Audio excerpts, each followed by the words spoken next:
안녕하세요. 사연에 빠지다의 DJ 민영입니다. 오늘 사연자는 평생 자신만 생각하며 희생하고 살아온 인생에 작은 불꽃이 일렁일 만한 사건이 있었다는데요. 과연 어떤 사연인지 들어보겠습니다. 오늘도 두 가지 사연 준비되어 있는데요. 끝까지 함께 해주실 거죠? 그럼 바로 시작해 볼게요. 구독과 좋아요 잊지 말고 꾹 눌러주세요. 안녕하세요. 저는 50대 할아버지입니다. 저에게는 눈에 넣어도 아프지 않은 딸아이가 하나 있습니다. 30 다 된 딸이 예뻐봐야 뭐가 예쁘겠냐 하실 수도 있지만 저는 아직도 딸을 보면 어린 시절의 모습이 그대로 떠오르며 마음이 뭉클하고 좋아요. 사실 제가 40대에 아내랑 이혼하고 혼자 딸을 키우고 살았거든요. 당시에 아이가 고등학생으로 한창 예민했던 사춘기였는데 부모로서 씻을 수 없는 상처를 준 것 같아 미안해서 아직도 딸을 보면 안쓰럽고 애틋해요. 그런 마음에 딸에게 조금이나마 부족하지 않은 아버지가 되기 위해 부단히도 노력하고 살았습니다. 마음 같아서는 저도 딸애가 성인이 될 때까지는 기다렸다가 아내와 헤어질 생각이었어요. 그런데 상황이 그때까지 기다려주지를 않더라고요. 제가 도무지 아내를 참고 살아줄 수가 없었습니다. 이대로 며칠이라도 참고 살았다간 제가 금방이라도 죽겠구나 싶어서요. 아내와 제 사이가 처음부터 안 좋았던 건 아닙니다. 아내와 저도 처음 결혼했을 때는 행복했어요. 아내와 저는 20대 때 같은 직장에서 만나 연애하고 결혼했습니다. 사실 당시에 저는 결혼까지 약속했던 여자친구와 헤어진 지 얼마 안 됐을 때라 다시는 연애를 하지 않겠다 다짐했을 때였어요. 아무리 노력해도 전 여자친구처럼 사랑하는 사람을 만날 수 없을 거라 확신했거든요. 그리고 그 어린 나이에 사람이 아무리 노력해도 되지 않는 일이 있다는 것도 깨달았습니다.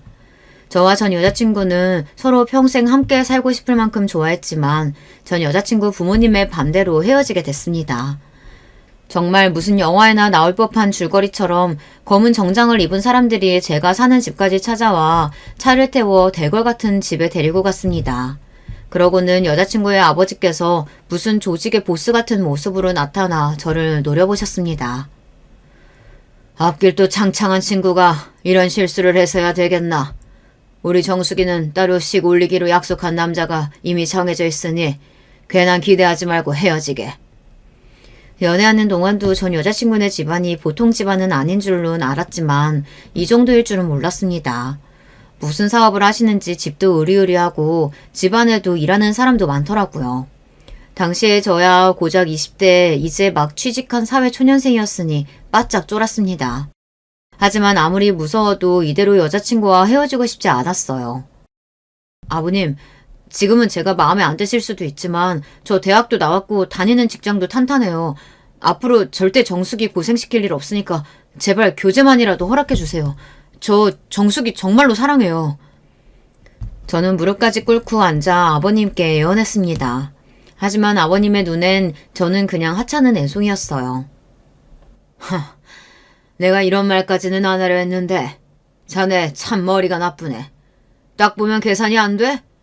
내 딸은 자네 같은 남자랑 사느니 차라리 평생 결혼 안 하고 나랑 사는 게 훨씬 낫지.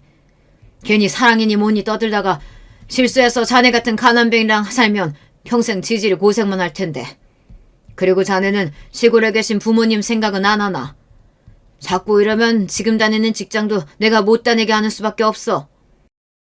그때 아버님의 눈빛을 보고 저는 알았습니다. 이분은 보통 분이 아니구나. 나는 절대 한 식구로 받아들일 생각이 없구나 라는 걸 말이죠. 그리고 결정적으로 아버지께서 저는 절대 정숙이를 행복하게 해줄 수 없다고 하셨습니다. 사랑은 고작 해봐야 3년이면 끝날 텐데 그 이후에 정숙이가 분명 후회하고 집으로 돌아오게 될 거라고요. 옛말에 사람은 다 끼리끼리 만나야 한다고 했어. 이게 없는 사람들한테는 모진 소리같이 들려도 결국 조금 더 살아보면 무슨 소리인지 알게 될 거야. 그 순간 저는 현실을 자각했어요. 제가 모도를 나무를 올려다 봤구나. 현실은 영화가 아닌데 괜히 여기서 더 나아갔다가는 아버님의 말씀대로 내 인생까지 망칠 수도 있겠구나 싶었어요. 저는 정숙이를 사랑하지만 용기는 없는 남자였습니다. 더 나아갈 자신이 없었어요. 그날 아버지의 말씀대로 정숙이와 헤어지겠다고 이야기한 뒤 돌아왔습니다. 그리고 제가 먼저 정숙이에게 헤어지자고 통보했어요. 아버님을 만났다는 이야기는 일절 하지 않고 그냥 다른 여자가 생겼다고 거짓말을 했습니다. 그때 정수기는 매일 우리 집에 찾아오고 회사 앞까지 찾아오곤 했어요. 하지만 저는 단호하게 만나주지 않았습니다. 그게 저를 위해서도 정수기를 위해서도 최선이라고 생각했어요. 그렇게 저는 정수기와 헤어진 뒤 1년 넘게 정신이 나간 사람처럼 집, 회사만 반복하며 살았습니다. 그런 이별을 겪었으니 더는 무슨 여자를 만날 수가 있겠어요. 그런데 제 속을 모르는 부모님께서는 무조건 30 되기 전에 장가를 가야 한다고 하셨습니다. 워낙 옛날이다 보니 남자 나이 20대 후반만 되어도 노총각이라고 난리였어요. 부모님은 툭하면 선을 보라며 고향에 내려오라고 했습니다. 동네에 차만 처냐만 있으면 저에게 만나보라고 했어요. 선도 선이었지만 부모님 댁에 내려갈 때마다 제 앞에 들이미는 사진조차 보고 싶지 않았습니다. 명색이 장남이라는 놈이 아직까지 여자가 없으면 어떡해? 얼른 아무나 후다닥 만나서 식 올리고 살 생각해. 당시에 할머니께서 중풍으로 고생하실 때라 아버지는 할머니 돌아가시기 전에 무조건 장가를 가야 한다고 상하였어요. 그때까지도 저는 결혼 생각이라고는 일절 없었습니다. 그런데 직장에서 아내를 만나고 난 뒤 생각이 달라졌어요. 아내는 고등학교를 졸업하자마자 제가 다니던 직장에 신입으로 들어왔습니다. 처음엔 그냥 어린 신입 정도로만 생각했는데 같이 일하다 보니 성격도 밝고 다른 직원들하고도 가깝게 잘 지내는 게 호감이 가더라고요. 거기다가 결정적으로 아내가 저에게 관심이 많았습니다. 저는 그냥 밝고 귀여운 직장 동료로 지낼 생각이었는데 아내가 먼저 저에게 다가와 말도 걸고 퇴근할 때마다 집에 데려다 달라고 하더라고요. 남자로서 여자의 요구를 거절할 수 없으니 여러 번 아내의 집에 데려다주며 점차 가까워졌습니다. 그 이후 자연스럽게 정이 생겨 부부의 영까지 맺게 되었어요. 처음 결혼했을 땐 저도 뭣도 모르고 아내가 마냥 좋았습니다. 저보다 나이도 많이 어리고 사회 경험도 별로 없으니 어설프고 잘 모르는 게 당연하다고 생각하며 많이 이해해줬어요. 그래서 아내가 하고 싶은 대로 뭐든지 하게 해줬어요. 그런데 그게 우리 결혼 생활에 화근이 될 줄은 몰랐습니다. 아내가 저 모르게 벌려놓은 일이 너무도 많더라고요. 저는 아내와 이혼할 때까지 아내가 진 빚을 갚기 위해 허덕이느라 일상생활도 제대로 못할 정도로 혼란스러웠어요. 그 정신없는 상황 속에서 오로지 제 머릿속에는 딸아이를 지켜야겠다라는 생각밖에 없었습니다. 반면 아내는 본인이 궁지에 몰리자 자식이든 뭐든 신경도 안 쓰고 다 내팽개쳐 버리더군요. 처음엔 이혼해도 자기가 딸을 데려가네 만회하더니만 제가 남은 빚 일부를 갚아주겠다고 했더니 바로 양육권을 포기했습니다. 저는 그럴 줄 알았어요. 원래 결혼 생활 내내 남편이랑 자식보다 오로지 자기밖에 모르던 여자였거든요. 아내와 결혼해서 살면서 느낀 건데 아내는 철이 없는 정도가 아니라 그냥 어린애였어요. 결혼 전에는 단순히 밝고 애교가 많은 여자라고만 생각했습니다. 그런데 막상 결혼해서 애까지 낳고 살다 보니 정신연령이 낮아도 너무 낮더라고요. 세상 천지에 이렇게 무식하고 모자란 여자는 처음 봤어요. 결혼하자마자 아내는 직장을 그만뒀습니다. 지금이야 여자들도 웬만하면 다들 아이를 낳기 전까지 직장을 다니잖아요. 그런데 저희 때는 그런 일이 흔하지 않았습니다. 여자는 결혼하면 직장을 그만두는 게 보편적이었어요. 제 아내도 마찬가지로 결혼하자마자 일을 그만두고 집에서 살림을 했습니다. 그런데 문제는 아내가 살림에 살자도 모른다는 거예요. 물론 결혼 전에 부모님이랑 같이 살았으니 못하는 거야 그러려니 합니다. 하지만 이제 결혼해서 아내로서 삶을 살기 시작했으면 노력을 해야 하잖아요. 저희 아내는 그런 점이 없었습니다. 본인은 요리도 못하고 집안일도 할 줄 모르니 손도 까딱 안 했어요. 어느 정도였냐면 제가 퇴근하고 오면 맨밥에 시장에서 사온 반찬 몇 가지 제가 차려서 먹고 설거지까지 제가 했어요. 당시에 제가 양복을 입고 출퇴근을 했는데 제가 입는 양복이랑 셔츠를 세탁소에 맡기는 것도 아내가 거의 매일 까먹어서 전날 입었던 셔츠를 입고 출근한 적도 허다했어요. 거기다가 집안 꼴은 매일 엉망이었어요. 청소해야 한다는 기본적인 생각 자체가 없었어요. 그러다 보니 주말이면 제가 몰아서 청소까지 다 해야 했습니다. 저도 신혼 때는 그러려니 하고 참았습니다. 사실 저도 그렇고 아내도 그렇고 둘 다 직장 생활만 하다가 어릴 때 결혼했으니 뭐 아는 게 있겠어요. 차차 살다 보면 나아지겠지 했죠. 그리고 가장 중요한 건 아내가 밉지는 않았어요. 워낙 애교도 많아서 못해도 미운 성격이 아니었거든요. 더군다나 저희 부모님께는 항상 살갑게 자라니 집안 살림 못하는 거 정도야 내가 같이 도와서 해보자 했습니다. 부부라는 게 서로 부족한 점을 채워주면서 사는 거니까요. 그런데 아이가 태어나고 나니 이게 나아지질 않더군요. 딸이 태어났을 때 제 인생은 180도 달라졌어요. 예뻐도 너무 예뻐서 회사에 출근해도 하루 종일 딸아이가 눈앞에 아른거렸습니다. 저는 딸아이가 태어나고 그 좋아하던 친구들도 안 만나고 담배도 끊었어요. 퇴근하면 곧장 집으로 달려가기 바빴습니다.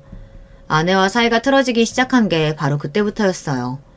아내는 집안일을 못하는 것도 못하는 거였지만 애도 볼 줄 몰랐어요. 애를 혼자 업을 줄도 모르고 재울 줄도 몰라서 매일 애랑 신랑이만 버리다가 하루 종일 울리기만 하나 보더라고요. 거기다가 분유도 제 양을 못 먹여서 제가 퇴근하고 오면 애가 배고파서 제가 분유를 주자마자 허겁지겁 빨아먹기 바빴습니다. 애가 엄마랑 있었는데도 하루 종일 배고라 있을 생각을 하자 저는 짜증이 확 올라왔습니다. 그때 제가 처음으로 아내에게 화를 냈어요. 분유통에 보면 한 번에 어느 정도 먹이라고 양이 다 적혀있는데 이것도 제대로 못 먹이면 어떡해. 애가 얼마나 배가 고팠으면 저 병이 뚫어지겠어. 분유 타면 애가 좀 먹다가 자서 아까운 분유 다 버리고 그러다가 일어나면 또 배고프다고 우는데 내가 그 비율을 어떻게 맞춰. 애가 도대체 누굴 닮아서 그러는 건지. 변덕이 너무 심해. 당신 그걸 지금 말이라고 해? 갓난아기한테 변덕이라는 말이 가당키나 하냐고. 몰라. 우리가 유난한 건지 예민한 건지 하루 종일 먹지도 않고 울기만 하니까 당신이 와야 그나마 먹는 걸 어떡해. 아내는 본인이 먹이고 재우려고 해도 애가 말을 안 듣는다고 했어요. 딸애가 제가 분유를 줘야 더 잘 먹고 제가 재워야 더 잘 잔다고 했습니다. 암튼 내가 주변에 물어보니까 아이 이 나기 시작하면 분유 줄이고 미음부터 조금씩 먹어야 한대. 우리 둘 다 처음 키우는 애라 너무 뭘 모르니까 공부 좀 하자. 내가 서점 가서 책 좀 사왔어. 마음 같아서는 어떻게든 엄마가 그런 것도 모르냐고 다그치고 싶었지만 애써 참았습니다. 저나 아내나 둘 다 애 키우는 건 처음이니 시행착오를 겪는 중이다 생각하기로 했어요. 그래서 퇴근길에 서점에서 육아 관련 책을 몇 권씩 사다가 아내에게 줬습니다. 좀 보고 공부하라고요. 그런데도 아내는 나아지질 않았습니다. 하루는 제가 퇴근하고 집에 왔는데 기겁을 했어요. 아내가 자기가 먹던 초코파이 과자를 애한테 주고 있더라고요. 저는 놀라서 아내에게 달려가 초코 과자를 손으로 치고 딸아이를 뺏어서 안았습니다. 당신 지금 제정신이야? 아직 돌도 안 된 애한테 그런 과자를 먹이면 어떡해? 암튼 당신은 너무 유난이라니까. 내가 엄마한테 물어봤는데 우리 때는 이남면 웬만한 건 다 먹였대. 이건 부드러워서 괜찮아. 이렇게 좋아하는데 애가 좀 먹으면 어때? 아내는 당시에도 70 넘은 장모님한테 들은 소리를 했어요. 장모님이 애들 키울 때랑 지금이랑 같아? 그때야 먹을 거 하나도 귀했을 때니까 그렇지. 당신 내가 준 책 읽어봤어? 안 읽어봤어? 이제 이유식 먹는 애한테 초코파이가 말이 되냐고. 그리고 이유식은 오늘 해서 먹이기는 먹인 거야? 아내와 대화를 나누면 나눌수록 점점 더 불신만 생겨갔습니다.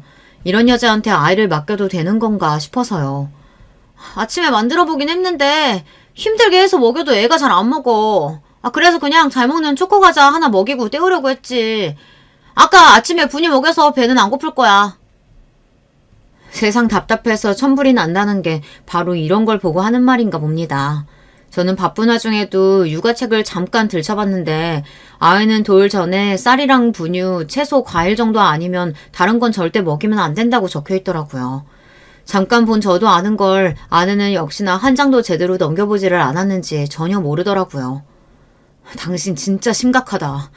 내가 생활비를 안 갖다 주는 것도 아니고 애 잘 키우라고 생활비도 넉넉하게 주고 책까지 사다 줬는데 어떻게 그렇게 엉망으로 키울 수가 있어? 이럴 거면 당신은 그냥 아무것도 하지 말고 다 사다가 먹여. 차라리 그게 낫겠어. 너무 화가 나서 아이를 품에 안은 채 아내에게 울분을 토해냈던 기억이 아직도 생생해요. 별것도 아닌 거 가지고 유나는. 애 하나 있는 거 가지고 그렇게 벌벌 떠면 앞으로 애 둘 셋은 어떻게 키우려고 그러냐? 자고로 애들은 둥글둥글 막 키워야 면역력도 생기고 건강하게 크는 거야. 아내는 성격이 좋은 건지 태평한 건지 항상 애는 원래 대충대충 키우는 거라고 했어요. 본인도 8형제 중에 막내인데 멀쩡하게 잘만 컸다고요. 아내와 저는 여러 면에서 달랐습니다. 아내는 집안일이고 살림이고 제대로 할 줄도 모르면서 애 욕심은 또 많았어요. 집안에 아들은 꼭 하나 있어야 한다면서 첫째는 딸을 낳았으니 둘째는 꼭 아들이었으면 좋겠다고 둘째를 꼭 낳겠다고 하더라고요. 혹여나 둘째가 딸이면 하나 더 낳아서 셋째까지 낳겠다고요. 하지만 제 생각은 달랐어요. 저는 자식은 딸 하나만으로도 충분하다고 생각했습니다. 사실 제가 딸을 낳았던 시기가 나라에 애가 너무 많아서 하나만 낳아서 잘 기르자라는 운동까지 할 때였어요. 꼭 그 운동 때문은 아니었지만 저는 집안에 아이가 바글바글 많은 게 좀 저와 맞지 않는다고 생각했어요. 우르르 자식만 낳아놓고 제대로 책임도 못 지는 것보다는 하나만 집중해서 귀하게 잘 키우고 싶었습니다. 자식을 더 낳을 생각이 없다는 제 생각을 아내에게 이야기하지는 않았습니다. 말하면 아내가 실망할 게 뻔하니까요. 그래서 저 나름대로 딸 하나만 낳고 더 낳지 않겠다 마음을 먹고 있었어요. 사실 그 마음에 확신을 가질 수밖에 없었던 게 바로 처가를 다녀올 때마다 더 확고해졌어요. 처가는 8남매입니다. 그것도 경제적으로 여유롭지 않은 가난한 집에서 자식을 8이나 낳은 거예요. 제 아내는 막내딸이었습니다. 처음 결혼 허락을 받으러 아내의 집에 갔을 때 사실 저는 좀 놀랐어요. 당시에 아무리 못 사는 사람이 많은 시대였다고 해도 저는 서울에서 태어나 그런 집에는 처음 가봤거든요.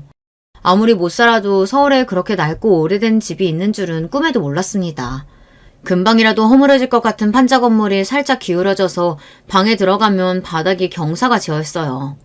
바닥에 앉으면 엉덩이가 자꾸만 아래로 내려갈 정도였죠. 아내와 다른 형제들은 제 모습을 보며 낄낄 웃어대는데 저는 전혀 웃음이 나오지를 않았습니다. 어떻게 이런 집에서 10식구가 살 수 있었던 건지 생각하면 생각할수록 이해가 되지 않았어요. 거기다가 장인 장모님 연세가 저희 부모님보다 훨씬 많았어요. 제일 큰형님과 큰 처형이 저희 부모님과 나이가 비슷한 정도였죠. 막내인 아내가 형제들하고 터울이 많다는 건 진작 알고 있었는데 장인 장모님도 그렇고 아내의 형제들도 그렇고 이건 생각보다 많아도 너무 많았습니다. 더군다나 장인 장모님 외모가 연세보다 훨씬 더 나이가 들어 보였어요. 아무래도 고생을 많이 하셔서 그런 것 같더라고요. 당시에 장인어른은 택시 운전을 하고 계셨고 장모님은 식당을 전전하며 일을 하고 계셨어요. 두 분 다 지난 세월 하루도 쉬지 않고 일을 하셨다는데 이뤄낸 건 자식 8명과 다 쓰러져가는 집 한 채가 전부였죠. 이마저도 집이 허름해서 비가 오면 물 새고 눈이 오면 지붕이 가라앉았어요. 아내의 태평한 성격은 처가 식구들의 전형적인 모습입니다. 처음 제가 처가에 인사를 간 날도 장인 장모님과 다른 형제들은 저에게 허름한 집에 대해 별일 아니라는 듯 태연하게 이야기했어요. 비 좀 새고 집 좀 기울어졌으면 어때? 그 전에 살던 집은 방이 2개밖에 안 돼서 남자방 여자방 그냥 나눠서 살았는데 이 집은 그래도 방이 3개라 훨씬 높고 주방도 넓은 거야. 그럼 애 8 키우면서 이 정도 하고 살기가 어디 쉬운 줄 알아? 여보, 우리 둘 다 정말 열심히 살았다니까. 장인 장모님은 두 분이 평생 고생은 하면서 살았어도 자식 8이 시집장가 가서 잘 사는 모습을 보면 마음이 뿌듯하다고 하셨습니다. 그런데 제가 보기엔 안심하고 있을 때가 아닌 것 같았어요. 당장 이사가 시급해 보였습니다. 딱 봐도 이대로는 그 집에서 몇 년도 더 살기는 힘들어 보였어요. 그렇다고 제가 도와드릴 수 있는 상황은 아니었지만 그렇다고 또 모른 척 손을 놓고 있을 수만은 없었어요. 아내가 다른 형제들이랑 터울이 많이 지다 보니 제일 큰형님이나 처형은 이미 자식까지 시집을 보냈어요. 그 외에 다른 형제들도 다들 결혼해서 집안 곳곳으로 흩어져 있는 상황이었습니다. 다들 이미 나이도 많고 본인들 사느라 장인 장모님께 전혀 관심이 없는 것 같더라고요. 장인 장모님의 상황이 좋지 않으니 상의라도 해보려고 해도 상의할 만한 사람이 없었어요. 처가 식구라고 명절에나 보면 자주 보는 거였거든요. 저도 이런 말까지 하기는 민망하지만 결혼해서 독립한 현재 중에 제대로 사는 사람은 하나도 없었습니다. 다들 본인과 비슷한 집안의 배우자를 만나 자식 낳고 간신히 허덕이며 사는 것 같더라고요. 그러다 보니 막내인 저와 아내가 처가에 신경을 써야 했어요. 장인 장모님도 그걸 당연하게 생각하는 것 같았고요. 그래도 우리 경진이를 내가 제일 예뻐해서 우리 경진이는 사랑 많이 받고 컸다니까. 내가 얼마나 예뻐하면 이 형편에 우리 경진이 고등학교까지 졸업시켰겠어? 그럼 우리 집안에 고등학교까지 나온 건 우리 경진이밖에 없다니까. 그때는 학비다 뭐다 아까워서 어쩌나 했는데 그래도 얼마나 다행이야. 우리 경진이가 고등학교까지 나왔으니 이렇게 대학까지 나온 번듯한 사위 보는 거잖아. 아유, 어디 대학만 나왔어? 광고에도 나오는 유명한 회사 다니는데 이제 우리 집안 펴는 거지 뭐. 여보, 우리도 이제 고생 다 끝났다니까. 그럼요. 이 사람 워낙 성실하고 일도 잘해서 회사에서도 엄청 인정받고 있다니까요. 결혼식을 올리고 나서는 장인 장모님께서 대놓고 저에게 부담을 주셨습니다. 제가 대학도 나왔고 대기업에도 다니니 마치 당신들 노후까지 제가 다 책임져 줄 수 있을 것처럼 기대를 하시더라고요. 더군다나 아내는 더했습니다. 당연히 제가 장인 장모님을 도와줄 거라고 생각하더라고요. 저는 장인 장모님 앞이나 아내 앞에서 일절 티를 내지 않았지만 부담이 되기는 했습니다. 물론 우리 집이 처가만큼 힘들게 사는 집은 아니었어요. 부모님이 시골에 계시긴 하시지만 대대로 물려받은 땅도 있고 재산도 있고 경제적으로 어렵게 살아본 적은 한 번도 없었습니다. 그래서 제가 뭘 몰랐나 봐요. 가난하다는 게 얼마나 사람을 숨막히게 하는 건지 말이죠. 결혼하고 딸아이 낳을 때까지는 저도 바쁘고 정신없어서 뭘 몰랐는데 딸아이가 조금 크기 시작하니 이상한 점이 하나둘 보이기 시작하더군요. 그 순간 전 여자친구와 아버지께서 저에게 했던 말이 무슨 말인지 이해가 되더라고요. 사람은 끼리끼리 만나야 한다는 말 말이죠. 저와 아내 정도면 평범한 집안의 사람들이라고 생각했는데 아니었어요. 저 정도로 평범한 가정에서 큰 사람도 아내 정도로 돈을 무시하고 허덕이는 사람들을 보니 한심하고 이해가 되지 않을 때가 많더라고요. 그랬으니 준 재벌 집인 전 여자친구 아버님께서 보시기에는 제가 얼마나 부족해 보였겠습니까. 그때 다시 한번 제가 처한 상황에 대해 돌이켜보게 됐습니다. 그러던 어느 날이었어요. 제가 결혼하고 얼마 되지 않았을 때였는데 장인 장모님께서 제 예상대로 집이 너무 낡아 이사해야 한다고 하셨습니다. 저는 집을 팔려고 내놓으신지도 몰랐는데 이미 집이 팔렸다고 하더라고요. 그때도 저는 조금 당황스러웠어요. 장인 장모님께서 너무 당연하게 저에게 돈 이야기를 하더라고요. 아니, 명색이 우리 집도 주택인데 어떻게 팔아도 다른 집 월세만도 못해? 이 돈으로는 서울에 어디 방 하나 못 구하겠네. 저는 그럴 줄 알고 있었습니다. 평소 장인어른께서 집 하나 있으시다고 많이 우쭐대셨어요. 아무리 오래되고 낡았어도 단독으로 쓰던 주택이라 팔면 꽤 나올 거라고 하셨죠. 그런데 저는 전혀 그렇게 생각하지 않았습니다. 처가가 터가 안 좋아도 너무 안 좋아요. 서울이라고 하기에도 어정쩡한 동네에다가 애초에 집을 짓겠다고 고르게 만들었던 땅도 아니고 그래서 투자 가치가 없는 집이었어요. 더군다나 집 주변에 유흥 관련 가게들이 워낙 많은 동네라 주거 용도로 집을 짓겠다고 들어올 사람이 있을 리 없었습니다. 제가 보기엔 그나마 그 정도 받은 것도 다행이라면 다행이었죠. 에이, 당신은 왜 괜한 걱정을 하고 있어? 딸네 근처로 이사 가려고 집도 파는 건데 우리 잘난 사이가 알아서 좀 도와주겠지. 순간 저는 장모님 말에 어안이 벙벙했습니다. 뜬금없이 장인 장모님께서 이사하시는 이유가 이제 와서 저희 때문이라네요.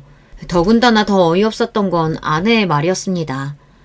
시부모님도 멀리 계시는데 우리 부모님이라도 근처에 살면 좋잖아. 우리 동네 살기 좋다고 내가 부모님께 이사 오시라고 했어.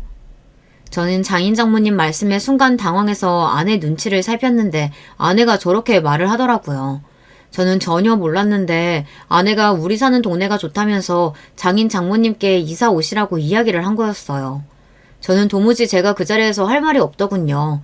제가 뭐라고 하겠어요. 마음속으로는 장인 장모님이 왜 우리 집 근처로 이사를 오셔야 하는지 모르겠다고 그렇게 말하고 싶은 마음이 굴뚝 같았지만 입 밖으로 도무지 낼 수가 없었습니다. 냈다가는 한순간에 개념 없는 사위이자 재수없는 남편이 되는 거니까요. 저는 그 자리에서 뭐라 대꾸해야 할지 몰라 그냥 대충 웃어 넘기고 집에 돌아왔습니다. 그런데 이미 답은 정해져 있었어요. 처가에 돈을 안 주고 버틸 수가 없었습니다. 아내가 몇 날 며칠을 저에게 얼마나 줄 수 있냐고 닥달해서 도저히 안 줄 수가 없었습니다. 당신은 엄마가 면전에서 우리 사이가 도와주겠지 하고 이야기하시는데 어쩜 그 앞에서 한마디도 안 할 수가 있어? 당신이 그렇게 가만히 있으면 우리 엄마가 얼마나 민망하겠어. 돈이 없는 것도 아니고 있으면서 가족끼리 치사하게 왜 이래. 돈에 관해서는 저도 이상하게 아내의 말을 듣다 보면 아내의 말이 맞는 것 같았어요. 저와 아내가 잘 살겠다고 모아둔 돈이긴 했지만 지금 당장 우리에게 급하게 필요한 돈도 아니니 어쩌면 장인 장모님을 도와주는 게 맞을지도 모르겠다는 생각이 들었습니다. 얼마 뒤 장인 장모님은 우리 집 주변으로 이사를 오셨어요. 그리고 제가 모아뒀던 돈 2천만 원을 장인어른께 고스란히 드렸습니다. 어쩔 수 없었던 게 이미 집은 팔린 상태였고 그 전에 살던 집을 판 돈으로는 이사를 하려고 해도 웬만한 집을 살 수가 없었어요. 당장 살 집을 구해야 하는데 돈이 부족하다고 하시니 저도 안 드릴 수가 없었습니다. 그때까지는 돈이 좀 아까워도 티를 낼 수가 없었어요. 자식으로서 그 정도 해드리는 건 당연하다고 생각했습니다. 그런데 이게 살다 보니 그렇지가 않더라고요. 저에게 자식이 생기니 더했어요. 이제는 저희 부부에게도 책임져야 할 식구가 생긴 거니 전처럼 부모님만 챙겨서는 안 된다고 생각했습니다. 그래서 저도 아내에게 은근슬쩍 이야기했어요. 우리한테도 아이 생겼으니까 이제 큰 집으로 이사 가려면 슬슬 돈도 모아야 하고 비상금도 좀 만들어놔야 돼. 그러니까 전보다 알뜰하게 살아야 돼. 아내가 워낙 손이 커요. 주변에 돈도 잘 쓰고 주변 사람들도 잘 챙기는 편이라 씀씀이가 큽니다. 그러다 보니 제가 아내에게 신신당부했죠. 이제 우리도 허리띠를 졸라매야 할 때라고요. 생활비라고 꼴랑 쥐꼬리만큼 주면서 아끼긴 뭘 아껴. 좀 더 주면서 뭐라고 하던가. 아내는 생활비를 올려달라고 졸랐어요. 그래서 제가 받은 월급에서 제가 쓸 용돈만 빼고 몽땅 다 아내에게 줬습니다. 저야 아내를 믿으니까요. 아내가 좀 철이 없어도 가족을 위한 일인데 당연히 알아서 잘할 줄 알았습니다. 그런데 아내는 딸아이가 커도 별반 다르지 않았습니다. 애가 학교에 다닐 만큼 컸는데도 여전히 밥도 할 줄 모르고 집안일도 나몰라라 했어요. 더군다나 애가 좀 컸다고 싸돌아다니기도 엄청나게 싸돌아다녔어요. 아내에게 어디 갔냐고 제가 물을 때마다 아내는 처가에 있다고 했습니다. 제가 출근할 동안 아내가 딸을 데리고 처가에 자주 가는 건 알고 있었는데 주말에도 시도 때도 없이 자꾸만 친정에 가더라고요. 어느 정도였냐면 주말이면 딸애까지 저에게 맡기고 밥만 주고는 아침이면 집을 나가 밤이 되어야 들어왔어요. 아내는 아침에 일찍 일어나서 대충 상에 반찬 몇 개 꺼내놓고 친정에 간다고 나갔습니다. 그러고는 점심때쯤 들어와 대충 또 상을 차려놓고는 또 나갔어요. 그래놓고 밤 10시, 11시가 되어서야 집에 들어오곤 했습니다. 처음엔 저도 그러려니 했어요. 딴 데 가는 것도 아니고 친정에 가는 건데 남편인 제가 일일이 잔소리할 필요가 있나 했거든요. 아내도 평일에는 내내 딸아이하고만 시간을 보내니 주말만큼은 편하게 쉬다 와라 했습니다. 그러던 어느 날이었어요. 장인어른 생신이라 저도 딸아이와 주말에 함께 처가에 갔습니다. 그런데 처가에 들어가자마자 저는 놀랐어요. 오랜만에 간 처가가 싹 달라져 있더군요. 분명 이사할 때 바꿨던 가전제품이랑 가구가 싹 다 달라져 있었어요. 냉장고나 텔레비전 같은 건 심지어 다 최신 제품이었습니다. 제가 이상하게 생각할 수밖에 없는 게 당시에 장인 장모님께서는 수입이 거의 없었어요. 제가 알기로는 자식들이 달에 10만 원씩 모아서 생활비로 드리는 걸로 알고 있었는데 아무리 생각해도 그 돈으로는 살 수 없는 제품들이었죠. 저는 은근슬쩍 주방에 들어가 최신형 냉장고를 만지작거리며 열고 닫았어요. 그때였어요. 제 바로 위에 동서인 형님이 물을 마시러 주방에 들어왔다가 저를 보고 웃으시더라고요. 그러더니 다가와서 하는 말씀이 기가 막혔어요. 아이고 우리 아버님 어머님이 매일 막내사위 노래를 부르시길래 얼마나 잘하나 했더니만 그 냉장고 자네가 사드린 거라면서? 요즘 회사들 다 어렵다고 난리던데 자네네 회사는 아닌가 봐. 승진이라도 했어? 월급이라도 좀 오른 거야? 순간 저는 당황해서 눈이 다 휘둥그레졌습니다. 그 냉장고는 못해도 제 한 달치 월급은 되어 보였어요. 냉장고를 사고 안 사고 문제가 아니라 일절 저에게 말도 없이 아내가 그런 큰돈을 썼다는 게 기가 막혔습니다. 그날 저는 장인어른 생신이고 뭐고 어디에도 집중할 수가 없었어요. 오히려 처가 여기저기를 돌아다니며 이사할 때와 달라진 게 뭐가 있나 저도 모르게 확인하고 돌아다녔습니다. 그러고는 그날 저녁 집에 돌아와 딸아이를 재우자마자 아내를 추궁하기 시작했습니다. 작은 형님이 나는 전혀 모르는 소리를 하시더라. 장모님 댁에 냉장고를 내가 바꿔준 거라고 하던데 사실이야? 저는 단도직입적으로 아내에게 물었습니다. 제 말에 아내가 괜히 우왕좌왕하더니 이내 뻔뻔하게 나오더군요. 또 시작이다. 그 냉장고 그거 몇 푼이나 한다 그래. 엄마가 전에 쓰던 냉장고가 너무 작고 오래돼서 김치가 자꾸 신다고 그러는데 딸이 어떻게 그냥 있어. 언니도 오빠도 아무도 사줄 생각을 안 하길래 내가 그냥 바꿔드렸어. 아내는 또 저를 치사하고 쪼잔한 남자로 만들기 시작했어요. 평소에도 제가 이런 소리를 들을까봐 참고 넘긴 게 하나둘이 아니에요. 처가에 갈 때마다 아내가 장모님께 돈을 드리는 걸 몇 번 보긴 했지만 괜히 또 아내에게 치사하는 소리를 들을까봐 저도 그냥 넘어간 거였어요. 하지만 이제 더는 두고 볼 수가 없었습니다. 저라고 땅 파서 돈 버는 것도 아닌데 이제는 정말 아껴야 할 때였어요. 당신이야말로 내가 한 말 잊었어? 이제는 우리도 전처럼 하고 싶은 거 다 하면서 살 수 없다니까. 당신은 뉴스도 안 봐? 요즘 희망퇴직에 뭐해 회사도 말 많아서 나도 나름 힘들어. 언제 잘릴지 모른다고.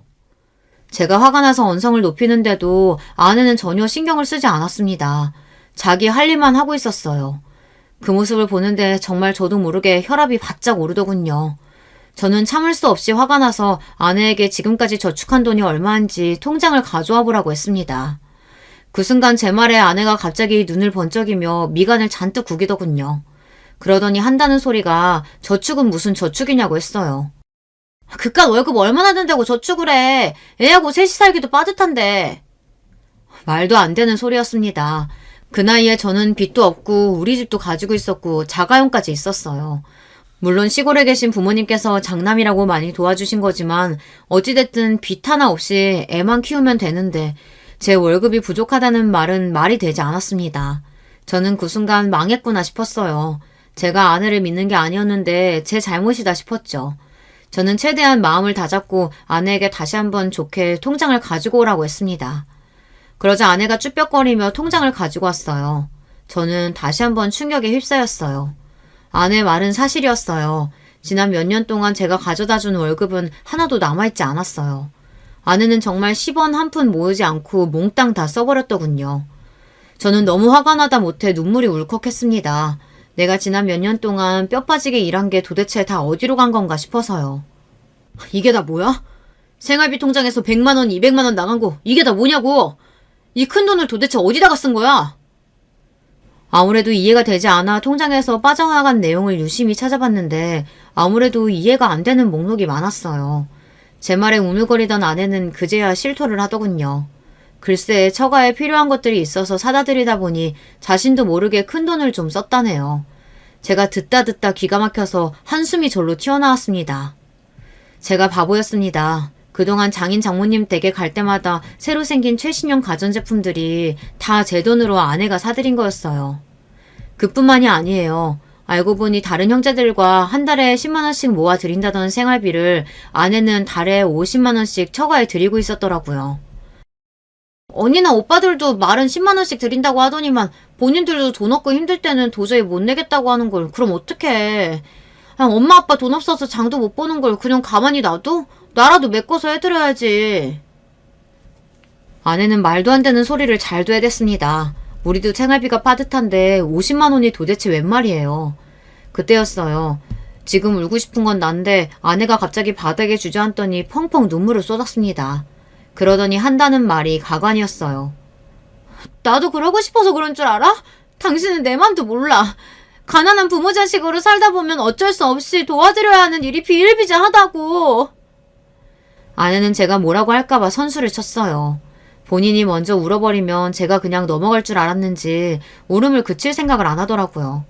저는 절로 한숨이 튀어나왔습니다. 도와드리는 것도 좋지만 우리가 살궁리를 해가면서 도와드려야지. 처가 힘들다고 다 도와드리면 우리는 뭐 가지고 자식 키우면서 살 거야?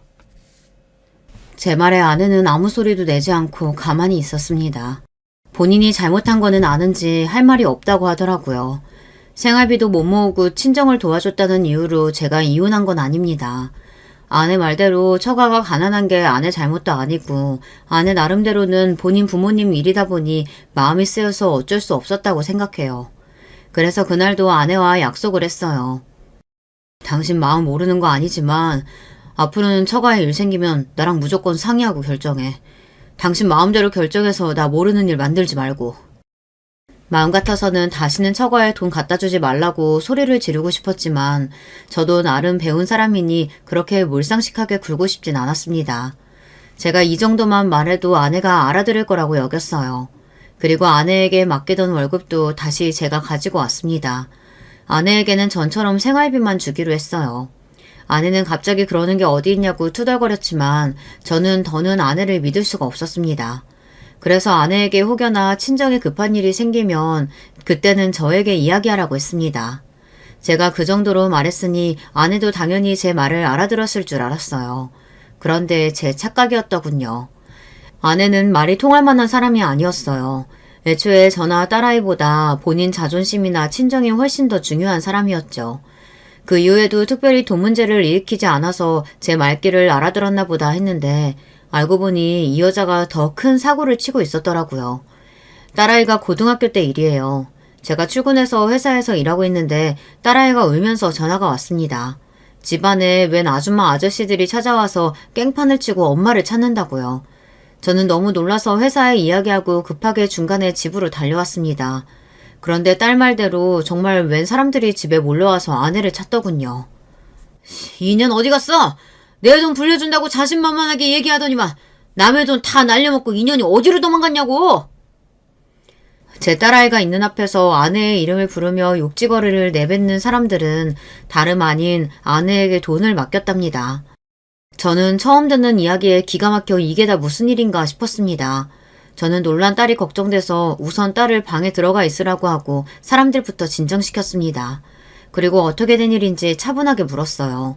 그런데 듣고 보니 저는 경악을 금치 못했습니다. 글쎄 아내가 저 모르게 다단계를 했더라고요. 무슨 건강식품이나 화장품 파는 전시장을 왔다 갔다 하면서 사람들을 모아 회원가입을 시키고 돈을 받고 파는 것도 모자라 그 사람들한테 큰 돈을 받아 회사에 투자하게 해주겠다고 했나 봐요. 그런데 최근에 그 회사 대표가 회원들 돈을 갖고 해외로 도망을 갔나 보더라고요. 우리 집까지 찾아온 빚쟁이들이 아내에게 줬다던 돈은 몇 천만 원대에 달했습니다. 저는 기가 막혀서 말문이 턱하고 막혔어요. 집에서 애나 잘 키우라고 했더니만 혼자 나가서 쓸데없는 짓거리를 하고 다녔더군요. 그러던 중 빚쟁이들 입에서 아내 말고도 익숙한 이름 하나가 튀어나왔어요. 바로 아내 바로 위에 언니 처형 이름이었습니다. 그제야 아기가 맞아떨어졌어요. 전부터 처형이 강남 어디를 왔다 갔다 하면서 화장품 방문 판매를 한다는 이야기를 얼핏 들은 적이 있었는데 아내가 또 처형한테 넘어가 도와줬나 보더라고요. 역시나 제 예상이 맞았습니다. 그날 저녁 아내가 집에 들어오자마자 저는 아내를 쏘아붙였어요. 아내는 본인이 저지른 일보다 제가 알았다는 것에 더 놀라며 어떻게 알았냐고 오히려 되물었어요. 저는 기가 막혔습니다. 제가 어쩌다 세상에 이런 여자랑 결혼하게 된 건지 모르겠더군요. 저는 너무 답답해서 머리가 터져버릴 지경이었어요. 그런데 그 와중에 아내는 제가 생활비를 너무 쥐꼬리만큼 줘서 그런 거라고 핑계를 대더군요. 그러길래 당신이 날 좀 믿고 돈 좀 줬으면 내가 그런 짓까지 했겠어? 나도 살기 힘드니까 그런 짓까지 한 거 아니야. 팔자 좋은 소리하고 앉았네. 집에서 펑펑 놀면서 남편이 벌어다 주는 돈으로 노는 여자가 살기 힘들기가 뭐가 힘들어? 으이구 쪼잔한 인간 하는 소리 봐라. 당신이 친정에 돈 조금만 쓰면 눈치 주고 못 쓰게 하니까 내가 나라도 벌어보려고 그런 거잖아. 그 순간에야 저는 깨달았습니다. 아, 내가 잘못 생각했구나. 몇 년 전 아내가 돈 가지고 헛짓거리 했을 때 진작에 헤어졌어야 했는데 제가 괜한 기대를 한 거였어요. 그때 참고 넘어가는 바람에 제가 하다하다 이런 꼴까지 보는 거였습니다. 딸아이를 생각해서라도 참고 살아야 한다는 걸 머리로는 알고 있었지만 도저히 제 마음이 동하지 않았어요. 제가 처가에 돈 쓰는 걸 아까워한다고 쪼잔하다는 소리를 하는데 도저히 정이 떨어져서 단 하루도 같이 살 수 없을 것 같더라고요.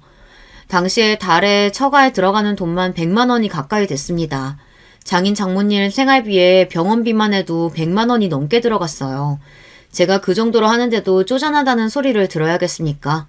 더군다나 저희 부모님은 혹여나 저에게 짐이 될까 아프고 힘든 일이 있어도 일절 저에게 이야기하지 않으셨어요. 오히려 돈을 보태주면 보태줬습니다. 그런 생각을 하면 아직도 자다가도 열통이 터져요. 저도 아무리 힘들어도 제가 선택한 사람이니 감수하고 살아보려고 했는데 한계에 도달하고 말았습니다. 그렇게 아내와 저는 정리하고 이혼했습니다. 이혼할 때는 처음 말씀드린 대로 아내의 빚을 제가 다 갚아주는 조건으로 딸까지 데리고 와서 제가 키웠어요. 처가와 가까운 동네에 사는 것도 너무 싫어서 이혼과 동시에 살던 집을 팔고 이사했습니다. 그 이후 저는 혼자 힘으로 악착같이 딸아이를 키우며 살았어요. 제가 양육권을 가지고 왔어도 제 딸의 어머니 아내가 보고 싶을 땐 언제든 딸을 만날 수 있게 해주겠다고 했습니다. 그런데도 아내는 딸에게 연락하지 않았어요. 얘 생일 때도 전화 한 통 안 했습니다. 이혼하고 한 번씩 이혼을 한 게 잘한 일인가 생각이 많아지는 날도 있었지만 아내가 하는 짓을 보면 역시 잘했다 싶었습니다. 남자 혼자 딸을 키운다는 게 쉬운 일은 아니었지만 그래도 저와 딸은 씩씩하게 행복하게 살았어요. 딸은 본인이 원하던 음대에 입학해 고등학교 음악 선생님이 됐습니다. 그리고 대학 때 선배의 소개로 만난 남자와 결혼도 했어요. 딸이 결혼하는 날 사위에게 딸의 손을 건네는데 저는 눈물이 앞을 가려 아주 혼이 났습니다. 남들이 보기엔 아버지가 주책이라고 할 수 있지만 그 정도로 감격스러웠어요. 사위와 딸이 행복하게만 살아주면 더할 행복이 없을 것만 같았습니다. 그런데 하늘도 무심하시지. 제 인생도 그 모양으로 살게 하셨으면 제 딸만큼은 조금 더 행복하게 살도록 해주셔도 좋을걸. 제 딸 인생마저 뒤흔들어 놓으셨더군요. 어느 날이었습니다. 집에 와서 혼자 저녁을 먹고 있는데 딸아이에게 연락이 왔더군요. 너무 반가운 마음에 신이 나서 밝게 받았는데 딸아이가 울면서 전화가 왔더라고요. 아빠, 나 어떡해? 저는 순간 하늘이 무너지는 것 같았습니다. 아내처럼 제멋대로인 여자랑 살다 보니 딸내미도 웬만해서는 큰일에 놀라거나 눈물이 많은 아이는 아니었어요. 피아노 전공이었는데 어릴 때부터 큰 무대에 오르는 대회에 나가도 눈 하나 깜짝 안 하던 아이였습니다. 그런 아이가 이 정도로 격하게 우는데 가슴이 철렁하더군요. 저는 너무 놀라서 그 길로 딸네 집으로 갔습니다. 그리고 무슨 일인지 물었어요. 이 인간이 하는 짓이 이상해서 뒤 좀 캐봤더니 결혼 전부터 나 말고도 따로 만나는 년이 있더라고. 딸아이의 말은 충격적이었습니다. 사위놈이 바람을 피우고 있다네요. 상간녀는 사위랑 같은 회사 동료라더군요. 더군다나 딸아이가 알기론 사위랑 바람을 피우는 상간녀도 유부녀인 것 같은데 딸아이는 그게 더 미쳐버릴 것 같답니다. 딸아이는 지금 당장 이혼하겠다고 했어요. 당연히 이혼해야지. 근데 이대로는 안 돼. 그년놈 내가 개망신살 뻗치도록 해주고 그러고 나서 이혼해도 하자. 저는 그런 개자식 때문에 울 필요 없다고 배신감에 치를 떠는 딸을 애써 위로했습니다.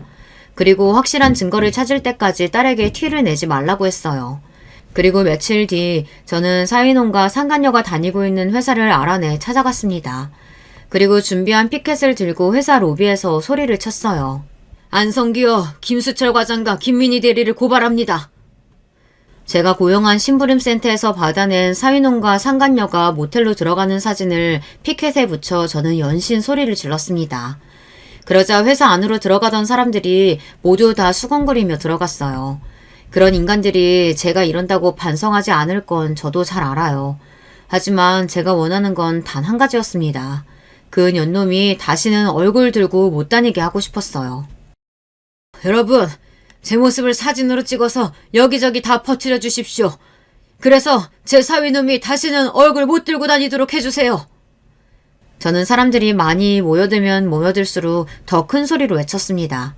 그때였어요. 말도 안 되는 일이 벌어졌어요.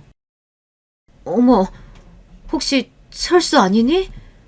결국은 이렇게 만나네. 상상도 해본 적 없는 일이었어요. 나의 첫사랑 정수기를 이런 식으로 만나게 될 줄은 꿈에도 몰랐습니다. 저는 너무 당황해서 그대로 들고 있던 피켓을 등 뒤로 숨겼어요. 저는 민망해서 고개를 푹 숙였습니다. 그러자 정수기가 제 곁으로 다가왔어요. 그리고는 무슨 일이냐고 다정한 목소리로 물었어요. 첫사랑 정수기는 여전했습니다. 외모도 그 특유의 온화한 분위기도 그대로였어요. 그때였어요. 경호원들이 달려오더니 제 앞을 가로막고 섰습니다. 대표님, 죄송합니다. 저희가 바로 내쫓을게요. 대표님? 정숙이 네가 이 회사 대표였어? 놀라움의 연속이었습니다. 제 사위가 다니던 회사 대표가 글쎄 정숙이었더라고요. 아니에요. 제가 아는 분이니 신경 쓰지 말고 다들 볼일 보세요. 철수야, 나랑 내 방 가서 커피나 한잔 할래? 정숙이는 어쩜 하나도 늙지 않았더군요. 주름 하나 없이 고운 얼굴로 웃어 보이며 저에게 자신의 방으로 가자고 했어요. 그날 저는 대표실이라고 적힌 정수기의 방에서 한참을 이야기를 나누다 돌아왔습니다. 그동안 어떻게 지냈는지 안부를 물을 새도 없이 정수기는 제가 들고 있는 피켓에 대해 궁금해했어요. 저는 부끄러움을 무릅쓰고 그대로 정수기에게 다 이야기했습니다. 정수기는 내 이야기를 듣는 내내 미간을 구기며 어떻게 그런 일이 있을 수 있냐고 함께 화를 내줬어요. 그리고는 곧장 걱정하지 말라고 본인이 도와주겠다고 했습니다. 저는 첫사랑에게 그런 부탁까지 하고 싶지 않아 괜찮다고 제가 알아서 할 수 있다고 했습니다. 그러자 정수기가 하는 말이 놀라웠어요. 철수야, 내가 그동안 네 생각 얼마나 많이 한 줄 알아? 10년 전에 아버지께서 돌아가시면서 나한테 미안하다고, 그때 너랑 헤어지게 한 게 평생 후회된다고 나한테 사과하고 가셨어. 왜 말 안 했어? 아버지가 우리 헤어지라고 그랬다고. 내가 너한테 미안해서 얼마나 힘들었는 줄 알아? 정수기는 원망스러운 목소리로 이야기하면서도 저에게 미안하다며 눈물이 그렁그렁한 얼굴로 저를 올려다보았습니다. 그러니까 이 일은 내가 도와주게 해줘. 그러고 싶어. 저와 헤어지고 나서 정수기도 곧장 약혼자와 결혼했대요. 하지만 도저히 맞지 않아 결혼하고 3년도 살지 못하고 이혼했답니다. 자식도 없이 말이죠. 정수기는 그 이후 줄곧 혼자 살았답니다. 아버지가 하시던 사업을 물려받아 죽어라 일만 하면서 살았대요. 그날 이후 정수기 덕분에 사인혼과 상간녀는 참교육을 당했습니다. 아빠, 도대체 어떻게 한 거야? 그 년놈 둘 다 회사에서 잘렸대. 그것도 회사 공고에 대문짝만하게 적혔다던데? 사인혼과 상간녀의 이름이 회사 게시판에 대문짝만하게 적혔답니다. 사직 사유 풍기 문란으로 인한 권고사직이라고 적혀 있었다네요. 그 일로 상간녀도 남편에게 이혼당하고 그대로 쫓겨났답니다. 사위도 마찬가지예요. 정수기가 유명한 로펌 변호사까지 소개해줘서 사위놈과 상간녀를 고소해 위자료까지 받고 이혼했습니다. 정말 인생이라는 게 참 모르겠습니다. 60 가까이 살았지만 돌고 돌아 첫사랑을 다시 만난다는 게 흔하지는 않은 일이니까요. 저는 이혼한 딸과 다시 살림을 합쳐 함께 살고 있어요. 그리고 주말마다 정수기를 만나고 있어요. 젊은 애들처럼 사귀네 뭐네 하는 건 아직 아니지만 소소하게 영화도 같이 보고 등산도 같이 다니고는 합니다. 저도 이런 말 하는 게 나쁘끄럽긴 하지만 어쩐지 이제야 좀 진짜 인생을 사는 것 같다는 느낌이 들어요. 다 늙어서 이런 소리 하는 게 저도 웃기지만 진심입니다. 앞으로 또 제 인생이 어떤 방향으로 흘러갈지 모르겠지만 이제는 그냥 흘러가는 대로 살아보려고 합니다. 어차피 계획하고 고민해봐야 제 생각대로 흘러가지 않는 게 인생이니까요. 여러분도 지금 당장 힘들고 어렵다고 해서 금방 주저앉지 마시고 끝까지 버텨보시길 바랄게요. 그러다 보면 어느 순간엔 반짝이는 순간이 오긴 오더군요. 지금까지 저의 기나긴 인생 이야기 끝까지 들어주셔서 감사합니다.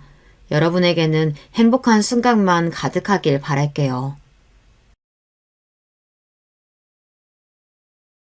여러분, 두 번째 사연 시작하기 전에 좋아요, 구독 꼭 눌러주실 거죠? 그럼 두 번째 사연 바로 시작합니다. 안녕하세요. 저는 평소에 사연에 빠지다 채널을 습관적으로 찾아듣는 40대 남자입니다. 저는 원래 부모님께서 일찍이 사업을 하셨던 분들이고 꽤 성공을 거두셨기 때문에 어렸을 적에 경제적으로 어려움을 겪어본 적이 없었는데요. 유복했던 시절은 그리 오래가지 못했고 부모님께서는 오랜 지인에게 사기를 당하신 후 모든 걸 잃고 사업마저 접게 되셨습니다.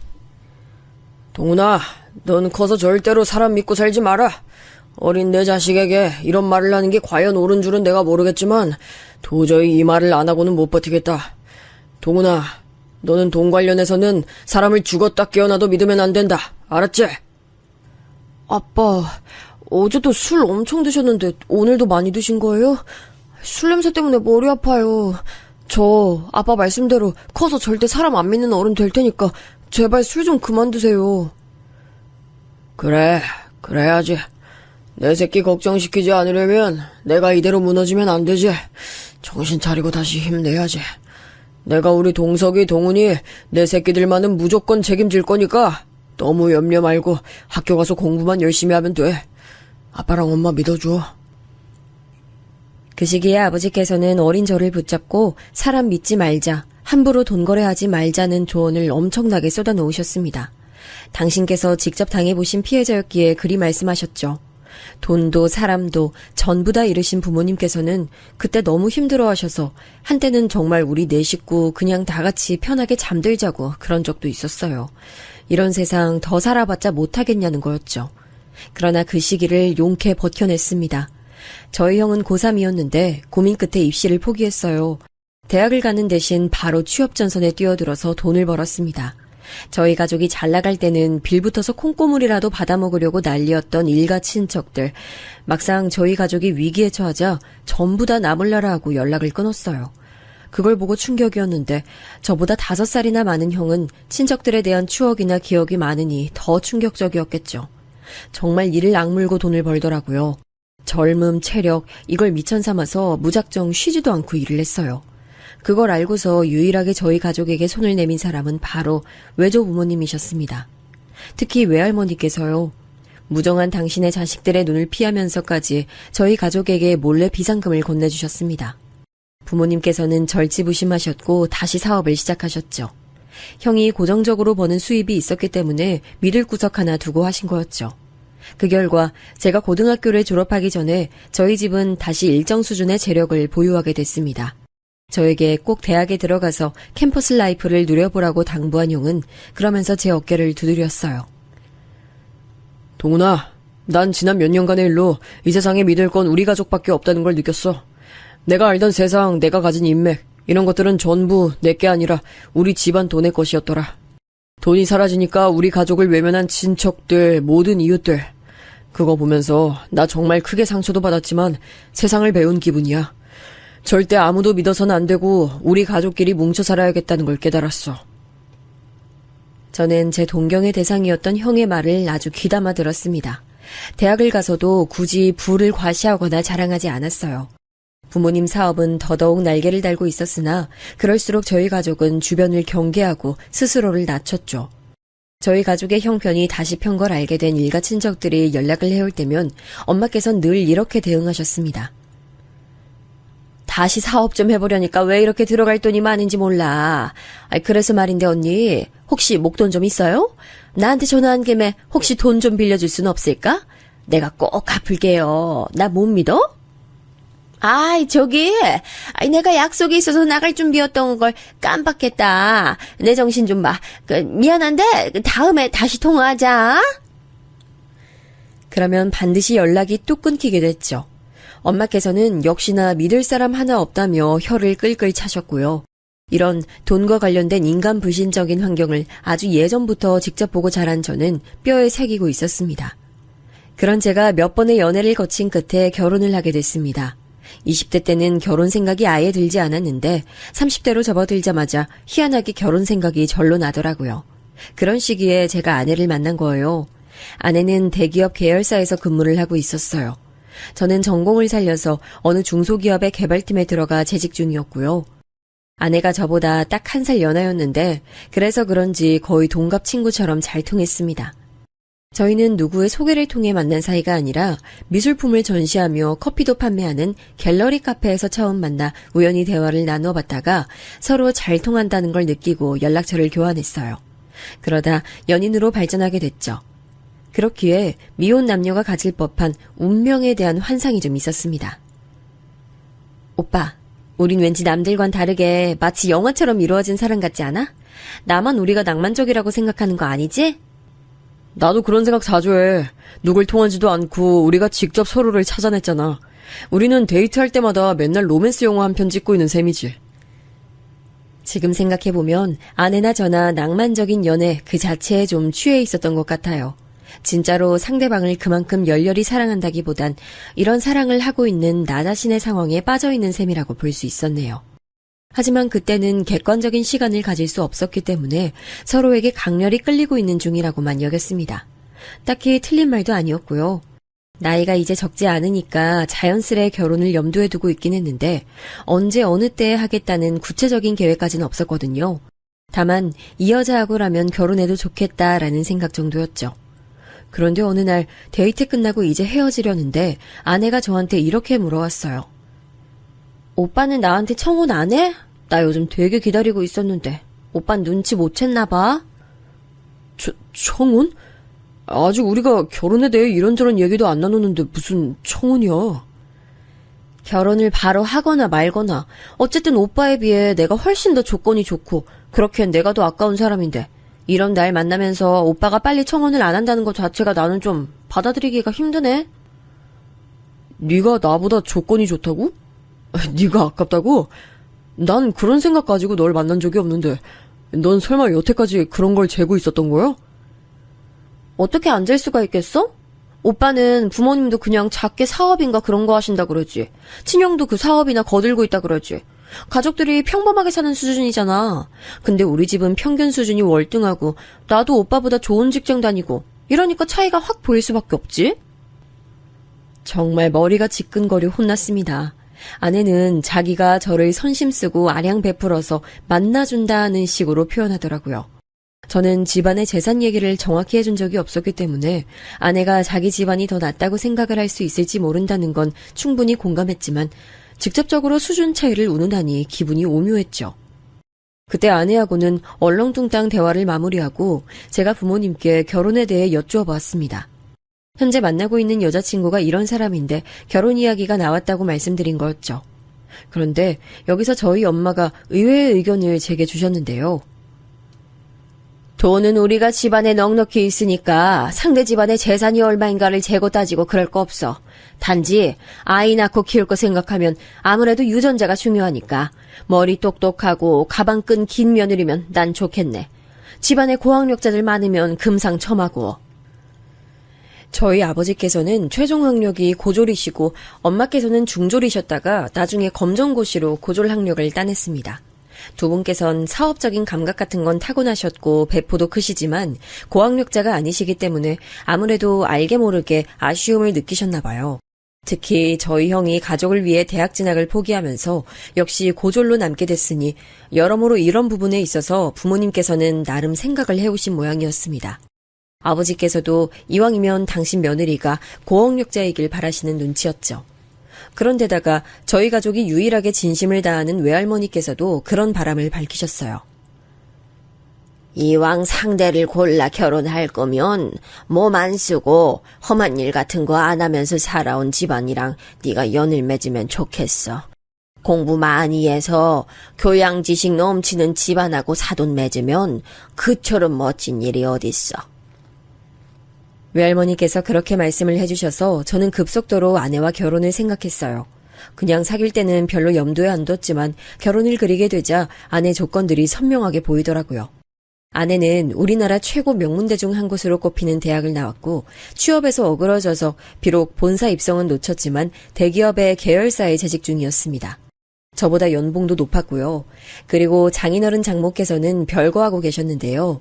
나이 다 드셨는데 굳이 이혼은 안 하겠다는 뜻이 맞춰져서 별거를 택하셨다고 했습니다. 장인어른께서는 모 중견기업에서 연구원으로 오래 근무하시다가 정년퇴임하신 뒤 경제학술지를 감수하는 일을 하고 계셨습니다. 엘리트라고 볼 수 있었죠. 장모님께서는 음대를 나오신 뒤 피아노 학원을 오래 운영하시다 건강 문제로 그만두신 뒤 주부로 살아오셨는데요. 장모님의 친형제들, 사촌들 중에서 공부 못했던 사람이 없다 들었어요. 대형 병원 의사에 대학 교수에 아주 엄청난 분들이 포진되어 있더라고요. 아내는 위로 나이 차이가 많은 언니가 한 명 있었는데요.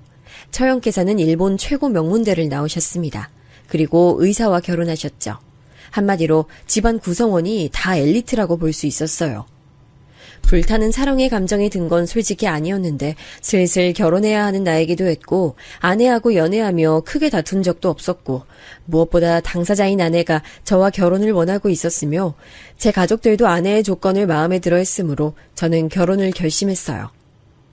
단지 결혼하자는 멘트가 다였던 그런 멋대가리 없는 청혼에도 아내는 기뻐해줬습니다. 정말 고마웠고 왠지 결혼하고 나면 아내하고 서로 잘 맞을 것 같다는 행복한 예감이 들었어요. 그런데 그때 장인어른께서 제게 황당한 공격을 날리시더군요. 아내와 함께 처가에 인사를 드리러 갔을 때였습니다.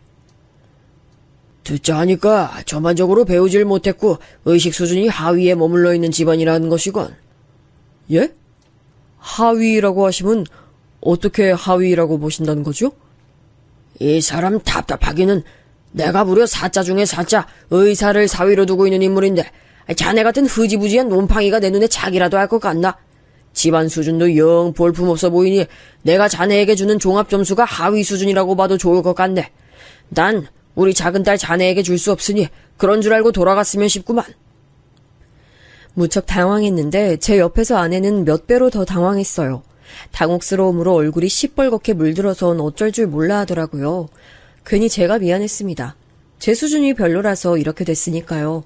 하지만 저는 저희 집안의 진짜 수준에 대해 떠들고 싶은 마음이 전혀 없었기 때문에 억울하고 속상하든 말든 가만히 있었고요. 이 결혼은 안 되려나 보다 이렇게만 속으로 생각했습니다. 그런데 아내는 얼굴에 열이 오른 채로 자기 부친께 대들더군요. 아빠, 저는 고등학교도 엄마 아빠가 원하시는 곳으로 지원해서 갔고, 대학교도 두 분이 마음에 들어 하시는 전공으로 나왔고, 직장도 두 분 의견 적극 반영해서 구했는데, 이만큼 군말 없이 제가 따르고 살았으면, 결혼만큼은 저도 제가 원하는 사람하고 해도 된다고 생각하는데요? 아하이, 네가 부모 말 들어서 어디 실패한 적이 그래서 한 번이라도 있어?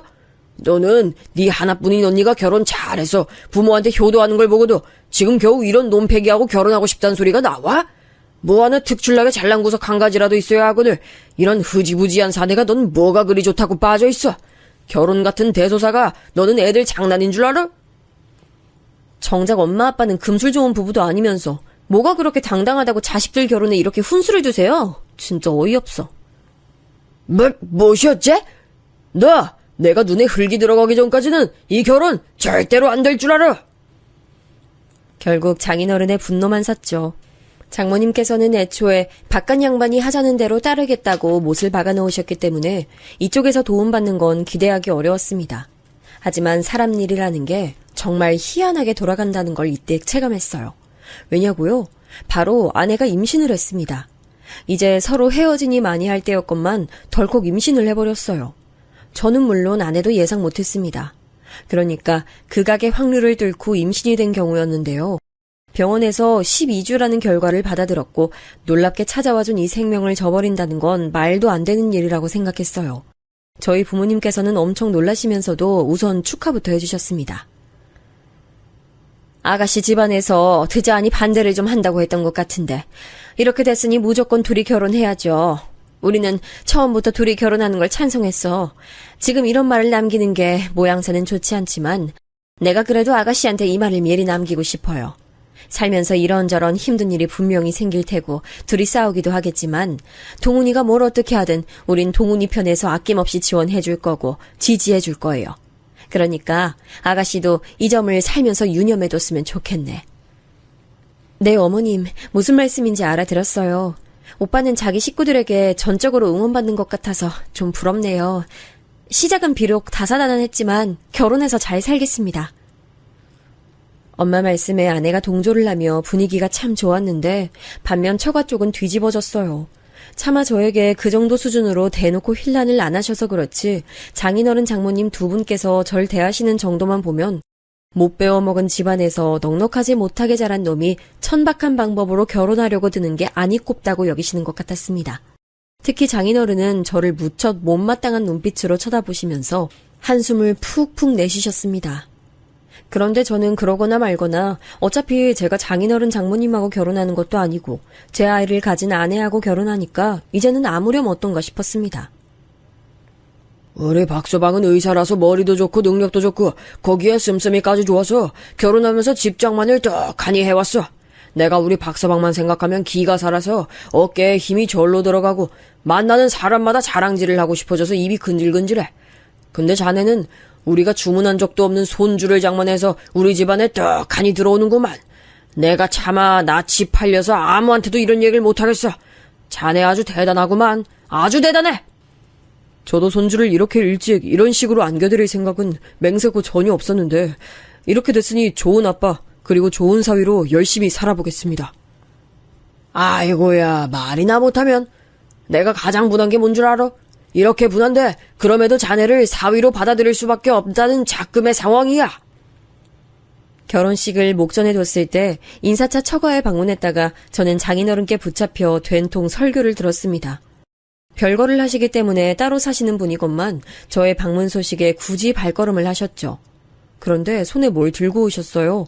나무 막대기였는데 아주 오래된 회초리라고 하셨습니다. 처형도 아내도 어렸을 적에 저 회초리에 손바닥이며 종아리며 많이 맞으며 큰 모양이었죠. 그런 회초리를 제 눈앞에 들이미신 장인어른께서는 그걸로 바닥을 연신 내리치며 저에게 연거푸 설교를 늘어놓으셨고 무념무상으로 그냥 들었습니다. 장인어른께서 종국에 딱 한마디 이런 말씀을 하시더라고요. 그런데 자네는 처음부터 느꼈지만 도통 기가 죽는 법이 없네. 지금도 내가 벽을 보고 일장연설하는 기분이었어. 표정이 무척 떨떠름해 보이셔서 제가 되려 민망했습니다. 저는 속으로 계속 이런들 어떠하리 저런들 어떠하리 하고 있었는데 그게 제 덤덤한 태도로 드러난 모양이었어요. 절대 장인어른과 기싸움을 할 요량은 아니었습니다. 결혼식은 아내가 몸담고 있는 교회에서 올렸어요. 그리고 신혼집은 장모님의 사촌 되시는 분께서 사시던 곳으로 들어갔어요.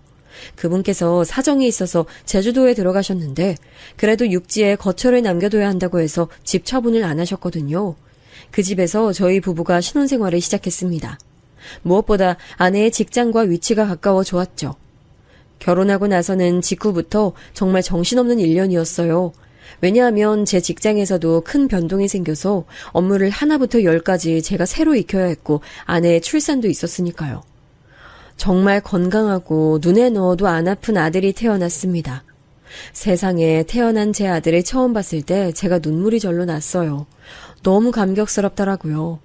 그리고 며칠이 지나자 정말 제가 봐도 아내의 얼굴은 없고 아이에게서 제 이목구비가 보이는 게 너무 신기해 눈을 뗄 수가 없었죠. 여보가 아이를 너무 예뻐하고 잘 봐줘서 다행이야. 내가 복직하고 난 이유가 걱정이었는데 여보가 있으니까 믿을 수가 있네. 아버님 어머님은 멀리 사시고 우리 아빠한테 부탁하는 건 말이 안 되고 우리 엄마는 허리 디스크 도지셨고 진짜 막막했는데 여보 하나로 든든해졌어. 너 아직 복직하려면 꽤 남았으니까 내가 그때까지 열심히 육아하는 법 마스터해볼게. 꽤 남았다니? 그게 무슨 소리야? 여보, 나 곧 복직할 거야. 바로 다다음 주부터 다시 출근할 거야. 뭐라고? 그렇게 빨리? 아니, 최소 한 달은 더 쉬기로 한 거 아니었어? 갑자기 왜 얘기가 그렇게 된 거야? 그건 희망사항이었을 뿐이지 현실하고는 달라. 여기서 더 쉬면 진짜 내 자리 없어질지도 모르는데 내가 어떻게 더 쉴 수가 있겠어? 지금까지 이뤄온 것들을 고작 출산 하나로 망가뜨릴 순 없어. 나 보란듯이 직장에서 더욱 탄탄대로 달릴 거니까 여보 기대해도 좋아. 아내가 신이 나서 눈을 반짝 빛내는데 저는 그 앞에서 어이가 없어졌습니다. 일찍 복직하기로 했으면 그렇다고 저에게 미리 말을 해줄 수는 없었던 걸까요? 저에게 상의도 하지 않고 대뜸 통보를 하는 것에 어안이 벙벙했네요. 저도 직장 다니는 사람이건만 아내는 제가 휴직계를 내든지 아니면 아이를 봐줄 사람을 고용해서 맡기든지 하여간 저보고 알아서 하라며 자기는 빠졌습니다. 힘든 임신기간을 보내고 고통스러운 출산을 겪었으니 이후의 일은 모두 제 몫이라는 격이었네요. 고민하던 저는 직장을 그만뒀습니다. 제 아이 다른 사람의 손에 맡기지 않고 제가 키우고 싶다는 마음이 컸고요. 직장에서 자꾸 자잘한 트러블이 끊이지 않고 일어나고 있어서 제가 업무적으로 굉장히 스트레스를 받고 있었습니다. 제가 일을 그만두겠다고 하자 아내는 흔쾌히 환영했어요. 나 솔직히 집안일하는 게 너무 적성에 안 맞고 귀찮더라고. 근데 여보가 육아 살림 다 해주면 나야 좋지? 어차피 내가 여보보다 돈도 더 잘 벌잖아. 맞벌이 하다가 외벌이 하는 건 타격이 크긴 하겠지만 우리 아직 둘 다 젊으니까 그건 아이가 걷고 뛰고 다 할 때가 돼서 다시 생각해보자. 네가 집안일 하기 싫어한다는 인상을 받긴 했는데 그게 진짜였구나. 그래 알았어. 내가 앞으로 아이 보면서 집안 살림 할 테니까 우리 파이팅하자. 저는 제 인생이 이런 식으로 흘러갈 거라곤 예상도 상상도 해본 적이 없었기 때문에 한편으로는 심경이 복잡하기도 했지만 아이만 보면 머릿속에 모든 상념이 싹 거쳤어요. 육아라는 거 정말 세상의 모든 어머니들을 자동으로 존경하게 될 만큼 엄청난 것이더군요. 저는 일주일에 한 차례 저희 엄마의 도움을 받았음에도 힘들어 죽는 줄 알았어요. 도우미 같은 거 안 쓰고 스스로 해내 보이겠다는 오기까지 겹치는 바람에 완전히 체력이 바닥나도록 아이를 돌보고 집안 살림하며 지냈습니다. 왜 그렇게 빨래거리는 많고 금방 밥 때는 돌아오는지, 그리고 아이는 왜 그렇게 잠이 금방 깨고 울며 보채는 건지 하루하루가 전쟁이었는데요. 주말 같은 때나 잠깐 아이를 보시는 장인어른 장모님께서는 제 고충을 전혀 모르시더라고요. 아유, 우리 민준이 어쩜 이렇게 빵긋빵긋 잘 웃을까? 난 얘처럼 순한 애는 본 적이 없어. 김서방, 자네 정말 땡 잡았어. 자기보다 잘난 마누라 둬서 바깥일 힘들게 안 하고 편하게 집에 들어앉아 있는 남자가 몇이나 되겠어? 그리고 애도 이렇게 돌보기 편할 수가 있나? 자네는 전생에 나라를 여러 차례 구한 위인이었나 봐. 장모님께서 요새 저 보실 때마다 그런 말씀 꼭 하시네요. 일 다니는 애엄마는 하루에 8시간 정도 자지만 저는 하루에 6시간도 못 자고 있어요. 그것도 통으로 6시간 자는 건 꿈도 못 꾸고 여러 번에 나눠서 자는 게 그 정도입니다. 아, 설마 지금 힘들다고 유세 떠는 거야? 우리 딸보다 자기가 더 힘들다 뭐 그런 말이야? 아니, 김서방은 무슨 남자가 이렇게 쪼잔해? 박서방은 병원에서 퇴근도 못하고 사흘 내내 붙잡혀 있었을 때도 힘들다는 소리를 아주 찍소리도 안 내더만, 아유, 사람마다 그릇이 다른 걸 내가 이런 식으로 또 알게 됐네. 아니요, 장모님. 제가 힘들다고 그거 알아달라고 드린 말씀은 아니었고요. 그냥 사실 자체를 말씀드리려다 보니까 오해를 산 것 같습니다. 아이고, 됐어. 자네 힘들어 죽겠다는 거 내가 이제 알았으니까. 그러면서 장모님께서는 들고 오신 손가방을 애지중지 손으로 쓰다듬으셨는데 그건 처형께서 사주신 거였어요. 저는 여자 명품을 잘 모르는데 아내 말론 그게 엄청 비싼 여자 명품 브랜드라고 하더라고요. 그 거금의 출처는 당연히 의사 형님이셨겠죠. 그러니까 장모님께서는 그 손가방을 이런 때에 쓰다듬으시면서 집에서 아이나 돌보고 살림이나 하며 투덜거리는 저와 묵묵하게 돈을 잘 벌어오는 형님을 비교하고 계셨던 셈이었죠. 저도 사람인지라 기분이 좋진 않더라고요. 그래도 아이가 하루하루 조금씩 커가는 걸 느끼는 보람으로 지냈는데 시간이 갈수록 저는 아내에게 섭섭해졌어요. 여보, 애가 하품하는 사진은 왜 그렇게 많이 보냈어? 나 오늘 월요일이라서 오전부터 중요한 회의에 있었는데 자꾸 그런 카톡 오니까 집중력 흩어져서 안 좋더라. 중요한 회의였으면 네가 카톡 알림을 꺼놓든가 했어야지. 그리고 한창 예쁠 때 우리 애 사진인데 뭐가 마음에 안 드는 식으로 그렇게 말할 이유가 있어? 한창 예쁘거나 말거나 그게 무슨 상관이야. 여보는 가만 보면 되게 감성적으로 굴더라. 아이가 혼자 뒤집기 한 거 처음 한 번만 신기해하고 축하해줬으면 됐지. 아니, 그걸 가지고 2번, 3번씩 난리 브루스를 쳐대니까 솔직히 그때도 좀 짜증나. 나 하루 종일 업무에 시달리다가 파김치 돼서 퇴근했는데 그런 나한테 자꾸만 애 보라면서 안겨주고 애한테 있었던 일 별별 내용 다 떠들고, 아, 그런 거 나 솔직히 너무 피곤하고 싫어. 그냥 여보가 알아서 아이 돌보고 다 하면 되잖아. 나한테 자꾸 뭔가 나눠주려고 하지 마. 우리 아이야. 너와 나의 아이라고 네가 낳았잖아. 그런데 너 어쩜 이렇게 무정하게 말을 할 수가 있냐? 무슨 남의 아이에 대해 말하듯이 말을 해. 너 애엄마 맞아? 애엄마라고 해서 대단한 모성이라도 내가 가지고 있어야 돼? 그건 아니잖아. 나 우리 애 사랑하고 아끼지만 일적으로 성공해서 인정받고 돈 잘 버는 것도 그애 못지않게 중요해. 여보, 한번 생각을 해봐. 돈 없으면 아무것도 못해. 돈이 없으면 우리는 백날 첫날 언니랑 형부랑 비교당하면서 살게 되는 거야. 지금 네 말은 결국은 돈 때문에 일에 집중하는 거라는 소리야? 그럴 거면 일 다니지 마. 우리 집에서 내가 그 정도 돈은 매달 받아올 수 있으니까. 속 편한 소리 한다. 나보고 시댁 거덜내는 며느리 되란 소리야? 말도 안 되는 소리를 하고 있어, 정말. 여보가 아이 보고 살림하느라 힘든 거 알겠는데 나한테 스트레스 푸는 건 진짜 사양할게. 제가 뭘 어떻게 스트레스를 풀었다는 건지 이해가 안 가더라고요. 그런데 아이가 그때 자다가 깨서 칭얼거리는 바람에 아내하고 그 대화를 더 못 이었습니다. 우는 아이에게 달려가서 얼른 안고 토닥여주던 저는 아내가 우는 소리 시끄럽다는 듯이 손으로 자기 귀를 막으며 고개를 절레절레 흔드는 모습을 보고 말았어요. 그래놓고 저와 눈이 마주치자 씻으러 가겠다며 욕실로 휙 도망가 버리더라고요. 정말 많은 생각이 교차했습니다. 부부라는 게 이런 모습으로 사는 게 맞는 건가 싶고 이런 부부 아래에서 자라날 아이는 행복할까 싶은 의구심이 벌써부터 들었습니다. 아무래도 아내하고 정식으로 깊은 대화를 나눠봐야겠다는 결심이 섰어요. 그런데 이런저런 아내가 귀찮아하더라고요. 이런저런 핑계를 대며 저하고 길게 대화를 안 나누려 했습니다. 용수는 제 꼴만 우스울 뿐이었죠. 그러던 어느 날 주말 아이를 데리고 처가에 갔다가 형님을 마주쳤습니다. 그 옆에서 장인어른과 장모님은 입이 찢어져라 웃고 계셨죠. 역시 우리 박서방이 의사라 그런지 품격이 남다르구먼. 내가 주변에 자랑할 일화가 또 하나 늘었어. 아이 근데 김서방 자네는 언제 왔나? 저 좀 아까 왔습니다, 장인어른. 들어오면서 인사도 드렸는데요.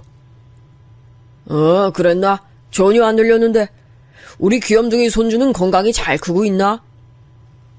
요새 들어서 유독 잘 먹고 잘 안 자고 활발합니다. 아주 건강해요. 제가 힘없이 웃으면서 아이를 장인어른께 안겨드렸는데 그 모습을 형님께서 피식 웃으며 보셨어요. 장인어른과 장모님께서 아이에게 정신 팔리신 사이 저는 형님과 잠깐 대화를 나눴는데요. 형님께서 무척 신기한 별종이라도 보듯 저를 훑어보셨습니다. 여자보다 남자가 체력이 좋으니까 아이 보고 살림하고 이러는 게 더 유리할 수는 있겠다. 근데 남자가 돼서 사회적 인정도 없이 그렇게 지내게 되던가요? 나였으면 진짜 좀 쑤셔서 못 견뎠을 것 같은데요. 제 자식에게 좋은 아빠라고 인정받는다면 그걸로 된 거죠. 저는 아무래도 천성부터가 형님 같은 분하고는 다른 듯 싶네요. 네, 그러게요. 전혀 같지 않아 보입니다. 별다른 미천 없이 사랑하는 여자하고 결혼하는 배짱을 부리는 것도 놀랍고, 일 그만두고 집에서 아이나 보며 사는 것도 놀랍고, 하여간 내가 여러모로 놀라고 있네요. 참 멋져요. 언중유골이라고 형님께서 저를 얕보시는 것만은 분명히 느껴져서 제가 그때 똑같이 받아쳐줬습니다. 네, 정말 멋진 일상이죠. 가끔 힘들긴 해도 내 새끼 내가 직접 품에 안고 키우며 함께 시간 보내는 게 보람되고 행복합니다. 형님께서는 워낙 공사다망하신 분이라 육아나 살림이나 이런 거 전혀 모르시죠? 가족끼리 아주 끈끈하겠습니다. 멋지십니다. 그러자 형님께선 한마디도 더 못하고 휙 돌아서시더군요. 저는 유유자적 콧노래나 흥얼거렸죠. 그런데 설마 하니 이런 성격에 제가 폭발하게 되는 일이 생길 거라곤 예상 못했습니다. 때는 장인어른과 장모님께서 전남 여수에 놀러 가셨다가 올라온 직후였어요. 저는 거길 가시는 것도 몰랐는데 뒤늦게 들으니 처형께서 놀러 갔다 오시라고 두 분 숙소를 잡아들인 모양이었습니다. 의사 형님의 든든한 지원이 있었던 것이었겠죠. 무튼 사이도 썩 안 좋으신 장인어른과 장모님께서 웬일로 두 분이 지방여행을 가셨던 거였는데 별탈 없이 일정을 마무리하신 것에 두 분도 기분이 무척 좋으셨나 봐요. 한턱 쏠 테니까 모이라고 하시더라고요. 여수까지 갔는데 게장 전문집을 안 갈 수가 있어야지. 식당에서 먹어보고 너무 맛있어서 나올 때 카운터 옆에 게장을 쫙 진열해놓고 팔길래 냉큼 사왔지. 간장이고 양념이고 맛들이 기똥찬데 특히 양념게장이 아주 맵지도 짜지도 않고 간이 기가 막히더만. 장인어른께서 열변토하시는 걸 보니 그 양념게장이 무척 맛있는 모양이었어요. 제가 평소에 해산물을 그렇게 안 즐기는 터라 게장 맛이라는 것도 잘 모르고 살았는데 그날 처가에 가서 차려진 상에 놓인 게장 접시를 보니 맛있는 모양새가 딱 눈에 들어오더라고요. 식구들이 다 모였는데 형님께서는 갑자기 병원에 급한 일이 생기셨다며 조금 늦어지고 계셨습니다. 먼저 자리에 앉으신 처형께서 옅게 웃으며 말씀하셨죠. 바쁜 의사는 이래서 안 좋다니까요. 허구한 날 이런 변수가 생겨서 도대체가 정확한 일정을 잡을래야 잡을 수가 없어요. 그게 다 큰일 하느라 그런 거지. 많이 배우고 똑똑한 박서방 같은 사람들이 세상을 옳게 주도하고 바꿔나가는 법이니까 우리 박서방만큼은 아니더라도 사람이 평균 수준으로는 배우고 익히고 살아야 되는데 그런 것도 못하는 집단을 보면 참 한심스럽게 그지없어. 장인어른께선 전에 없이 허심탄회한 말투로 대답하셨고 어떻게 말씀하시든 저는 관여할 바 아니었습니다만 자꾸 제 쪽을 눈짓하면서 말씀을 하시니 자연스레 민망해지더라고요. 그러면서 장인어른의 말씀을 곱씹어보게 됐죠. 장인어른 기준에 미치지 못한 그 집단이라는 게 어쩐지 저희 집안을 겨냥하는 것 같다는 느낌이었습니다. 그러자 기분이 급격히 가라앉았죠. 저를 얕보시는 건 애초부터 태도를 그리하셨으니까 어느 정도 이골이 나서 무신경하게 넘길 수 있는데 제 가족들을 제 앞에서 직접적으로 건드리시는 거라면 그건 또 다른 문제였으니까요. 그때 얌전히 낮잠에 든 줄 알았던 아이가 갑자기 잠에 깨서 엄청 칭얼거렸어요. 문을 활짝 열어둔 작은 방에 누인 상태였는데 우는 소리가 금세 들렸죠. 그러자마자 아내는 자기 팔꿈치로 옆에 있던 저의 팔을 강하게 찔렀습니다. 아파서 깜짝 놀란 제가 아내를 쳐다보자 저에게 입모양으로 가라고 하더군요. 다른 표현도 없이 그저 가라는 말에 왠지 모를 비참함을 느꼈습니다. 평소엔 이런 기분까지 느끼진 않았는데 왜 그럴까 싶은 의문을 가지며 저는 아이에게 가려고 몸을 일으켰어요. 그때 아내가 처형을 향해 이렇게 말하더군요. 내가 딴 건 몰라도 남편 꽉 잡고 사는 여자로 어디 가서 뒤처지진 않아. 내 말에 절대 복종하는 하인 수준인걸? 그 소리를 듣고 좀 어이가 없어서 가던 걸음을 멈추고 뒤를 돌아보고 말았네요. 처형이 멋쩍은 표정으로 아내에게 말을 하던 참이었습니다. 네가 경제권을 가지고 있으니까 가능한 일이야. 안 그랬다면 절대 불가능했을걸? 역시 남자든 여자든 돈을 벌고 경제력을 유지해야 돼. 그래야 부부 사이에도 어느 한쪽이 초라해지지 않지. 아무래도 한쪽에만 너무 쏠려 있으면 나머지 쪽이 자연스레 을이 되어버리더라. 언니는 을로 지내는 거야? 난 내가 갑인데. 야, 내가 언제 을이라고 했어. 그냥 대체로 그렇다는 거지. 나 절대 을 아니야. 얘가 진짜 사람 성질 건드리네. 돌연 울컥하는 처형을 힐끗하며 저는 아이에게 갔죠. 자매끼리 신경전을 벌이든 말든 상관없었지만 중간에 혹시 제가 끼는 거라면 사양이었습니다. 아이가 품에서 내려놓으려면 자지러지게 울고 그렇다고 금방 자시 잠들지도 않아서 저는 이러지도 저러지도 못하고 아이를 품에 안은 채 작은 방 안에 서성였어요. 그러다 문득 식기 부딪히는 소리가 나서 거실 쪽을 쳐다봤다가 그대로 얼어붙었습니다. 제가 우는 아이를 달래려고 여기로 빠져나와 있다는 것을 모두가 알면서도 저 없이 식사를 시작해서 잘만 먹고 있더라고요. 다른 사람은 몰라도 아내만큼은 제게 와서 말을 해줬어야 했다고 생각했습니다. 인간적인 서운함이 몰려들더라고요. 정말 자기가 말한 대로 저는 하인이기라도 한 건지 만약 남편으로 여기고 대해주는 거라면 식사를 시작하기 이전에 저를 떠올렸을 테니까요. 다른 분들도 정말 너무했습니다. 저는 아이를 한참 달랜 끝에 식사가 절반 이상 진행된 상태에 이른 밥상 앞으로 갈 수가 있었어요. 밥부터 한술 입안에 집어넣는 제 눈에 아무도 안 건드렸는지 정갈하게 쌓여있는 양념게장이 보였습니다.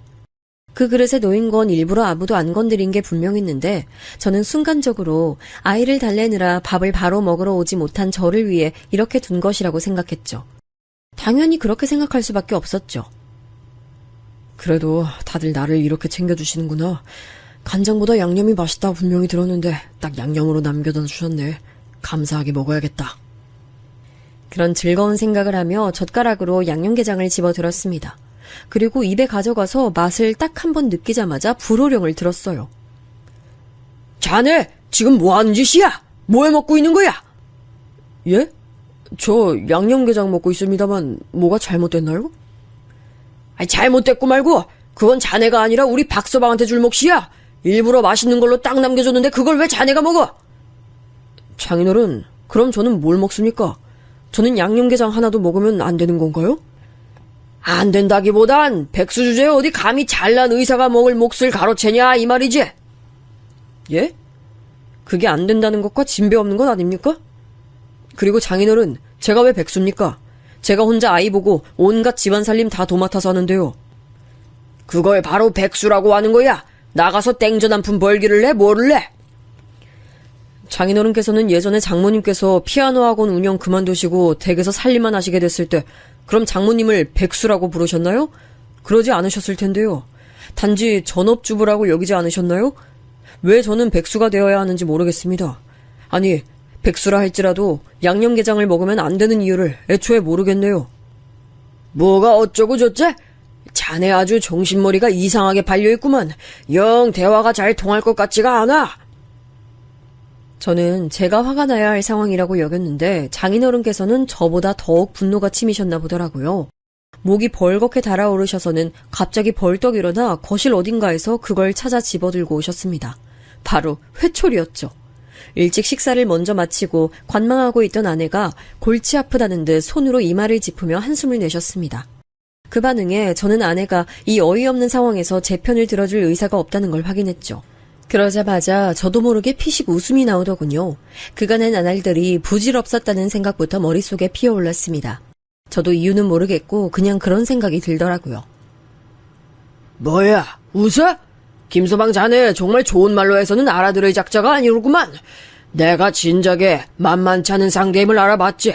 백수 주제에 이렇게까지 뻔뻔하고 당당한 것도 사실 나는 믿어지지가 않아. 이게 어디 일반적인 철면 피해 범주야? 장인어른, 자꾸 백수 하지 마세요. 아무래도 장인어른 기준에서는 제가 백수가 맞는 모양인데 듣는 백수 기분 나빠집니다. 뭐야? 아니 어쩌다 우리 작은 딸이 이런 경우 없는 놈팡이한테 잘못 낚여서 애 낳고 살고 있는 건지 아주 내가 복장이 뒤집혀서 죽을 노릇이야? 남의 딸 죽도록 고생시키면서 자기는 혼자 판판히 백수로 놀고 지내다니. 김서방, 자네는 땡전 한 푼 안 벌어오는 주제에 양심이라는 것마저 없어? 왜 저를 땡전 한 푼 안 벌어오는 사람으로 알고 계신지 모르겠네요. 저는 그렇게 말씀드린 적이 맹세코 단 한 번도 없는데 말이죠. 제가 비록 장인어른 기준의 백수일진 몰라도 제 앞으로 된 건물만 3채라서 먹고 사는 데는 아무 지장 없습니다. 웬만한 월급쟁이들, 아니 그 어떤 의사든 전문직이든 제가 다달이 받는 금액보다 더 벌진 못할 텐데요. 아주 무거운 침묵이 내려앉았습니다. 가장 먼저 침묵을 깬 건 사례가 들린 아내의 기침 소리였죠. 놀라서 침을 잘못 삼킨 모양이었어요. 그 다음으로는 드디어 도착하신 대단한 의사 형님의 소리였습니다. 거실로 들어서자마자 뭔가 굉장히 묘하게 느껴지는 분위기에 놀란 형님께서는 두 눈만 어리둥절하게 뜨신 채로 저와 장인어른 쪽을 번갈아 쳐다보시더군요. 장인어른과 아내가 거의 동시에 저를 향해 물었습니다. 건물만 세 채라니. 자네 지금 그게 무슨 말이야? 확실한 얘긴가? 여보, 이게 뭔 소리야? 여보 건물 있었어? 여보 건물주야? 아니지? 그냥 허세로 거짓말한 거지? 너는 내가 허세 딸 사람으로 보여? 내가 허세 부리는 사람이었으면 집에서 아이 보면서 살림하며 지냈을 것 같아? 지금까지 안 밝힌 건 미안하게 됐어. 나도 집안 사정상 그럴 만한 이유가 있었다는 것 정도로만 지금은 변명을 해둘게. 아, 장인어른, 제가 아무래도 남의 딸 죽도록 고생시키는 짓을 그만해야 할 것 같아서요. 저도 양심이란 게 있습니다. 그러니 이쯤에서 결혼생활 접고 조용히 사라지겠습니다. 눈의 가시가 제 발로 사라져주는 거니까 오늘 장모님하고 두 분이서 축하주라도 한잔하세요. 경악한 형님께서 이게 대체 뭔 일이냐며 처형과 급하게 쑥덕거리셨고 장모님께서는 거의 귀신이라도 보신 것처럼 창백해진 낯으로 입만 뻐끔거리셨어요. 그리고 장인어른께서는 제게 무어라 말을 하시려다가 갑자기 손으로 뒷목을 잡으셨죠. 그런 자기 부친이 안중에도 없는지 아내는 저만 쳐다보며 다급하게 외쳤습니다. 여보, 나 지금 이게 다 무슨 상황인지 모르겠어. 여보가 건물만 세 채 있는 사람이고 그걸 지금까지 속였고 그리고 나랑 이혼을 하고 싶어해. 내가 이해한 거 맞아? 아니 어떻게 이럴 수가 있어. 이거 말도 안 되잖아. 그래, 내 생각에도 말이 안 된다. 그러니까 이혼하는 게 서로 정신건강에도 좋을 것 같아. 너 일적으로 성공하고 인정받는 거 아주 중요하게 생각하지? 앞으로 실컷 해. 내가 아이하고 둘이 사라져 줄게. 뭐? 절대 안 돼. 내 아이야. 여보가 데려가게 할 수 없어. 그리고 내가 이혼 안 해주겠다고 하면 어떡할 건데? 그럼 소송으로 가야지. 여태까지 장인어른을 비롯한 처가 식구들이 날 우습게 낮잡아보는 취급했던 것들 카톡 내용만 봐도 충분히 증거가 될 정도니까. 네가 가정은 내팽개치고 밖으로만 돌았던 것들 그것도 우리 대화가 카톡에 다 남아있어서 내가 증거로 요긴하게 쓸 수 있을 것 같아. 제 말이 떨어진 직후부터는 아주 난리도 아니었습니다. 아내는 물론 장인어른까지 제 앞에서 호소를 하셨죠. 잘못했으니 제발 기회를 달라는 거였는데요. 저는 이 소란에 다시 잠에서 깬 아이를 챙겨 안아들고 미련 없이 처가를 나왔습니다. 무조건 이혼할 생각이었는데 아내가 저에게 빌고 또 빌었어요. 학창시절에 너무 엄한 부모님께도 억눌려 살아서 내가 보상심리가 있었던 것 같아. 내 멋대로 반드시 하면서 살아보고 싶다는 욕구가 강했어. 그리고 언니한테 지고 살고 싶지 않다는 경쟁심도 늘 있었고 내가 성공해서 잘 돼야 한다는 압박이 스스로 강했어. 그 바람에 내가 여보하고 아이를 놓치고 지내왔어.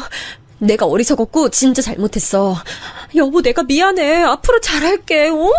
나 여보 사랑하고 우리 애 눈에 안 보이면 못 살아. 그렇게 중시하는 직장에도 무단 결근까지 해가며 눈물로 저에게 비는 아내를 보니 마음이 약해지더군요. 무엇보다 저 역시 제 개인적인 사정으로 아내에게 집안 재산을 숨긴 것이나 다름없었으니 어찌 보면 잘못이 하나씩 있는 셈이었습니다. 아이가 자기 엄마를 알아보고 빵시 놓는 모습을 보니 당장 이혼까지는 어렵겠다는 판단이 들더군요. 깊은 대화를 나눠본 끝에 저희 부부는 삶의 방향을 정했고